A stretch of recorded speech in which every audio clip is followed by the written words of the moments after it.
రాష్ట్రంలో ఈరోజు దాదాపుగా 52 రోజులు ఎన్నికల ఫలితాలు వచ్చాయి. 52 రోజులుగా రాష్ట్రంలో ఎలాంటి పరిస్థితులు ఉన్నాయి, రాష్ట్రంలో ఏం జరుగుతూ ఉంది ఒకసారి గమనిస్తే రాష్ట్రం పురోగతి వైపు పోతా ఉందా లేకపోతే రివర్స్ డైరెక్షన్లో పోతా ఉందా? రాష్ట్రంలో ఉన్న ప్రతి ఒక్కరూ కూడా ఆలోచన చేయాల్సిన అవసరము చాలా ఉంది.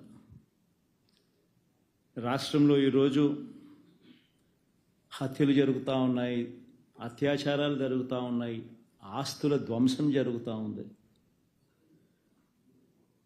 ఎక్కడ చూసినా కూడా ఎవరైనా కేసు పెట్టడానికి పోతే ఫాల్స్ కేసెస్ రివర్స్ విక్టిమ్ మీదనే పెడతా ఉన్న పరిస్థితులు, పోలీసులు ప్రేక్షక పాత్ర పోషిస్తూ ఉన్న పరిస్థితులు,